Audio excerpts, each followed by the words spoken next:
Hi, my name is Bryan Clavel, and I consider myself both an artist using photography as well as drag performer.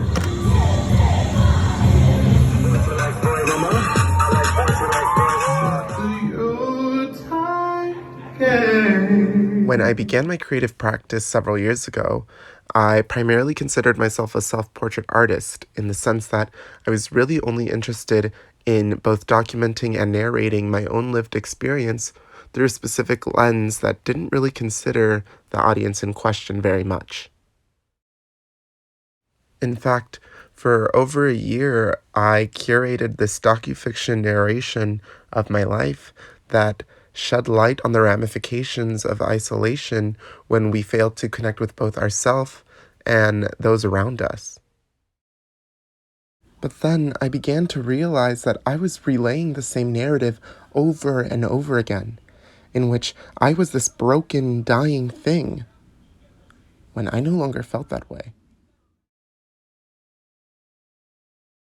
You see, the foundation of the work was relaying my life, but I found that I couldn't tell my story without telling misleadings.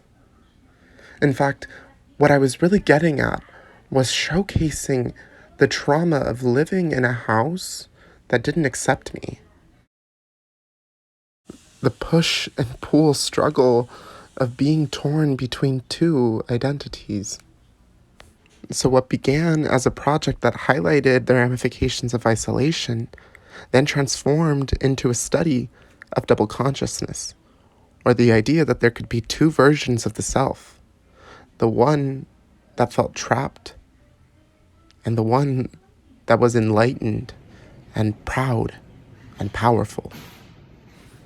But that being said, in the beginning, I found it difficult to photograph myself in drag because it felt wrong to bring in this creature that I had birthed out of positivity and light and all things good into this dark world that enveloped me. And so I stopped and began photographing other performers in the city, intrinsically finding yet another way to document queerness and the myriad of skins it possesses.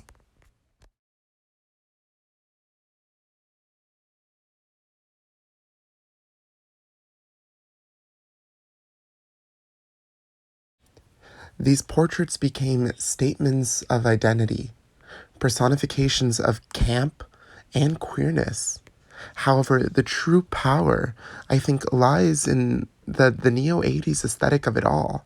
The reference to the AIDS epidemic and the erasure of queer and other LGBTQ identifying individuals in that time.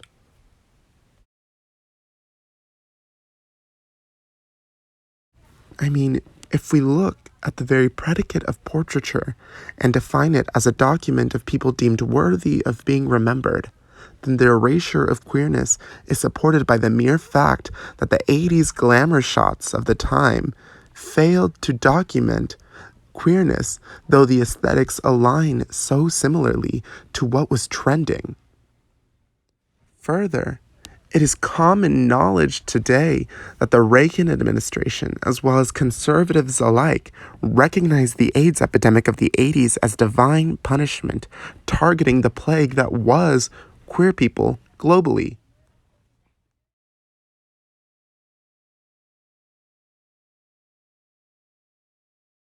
So, in retrospect, these portraits are rebel statements and a protest to the American legislative system, which failed our community back then and is failing our community today under its current administration. But looking back, this project also gave me the inherent ability to recognize myself as someone worthy of being remembered. In fact, my self-portraits then became statements of strength, declarations of identity that showcased how drag gave me access to power and inherent permission to be the most unapologetic and authentic version of myself.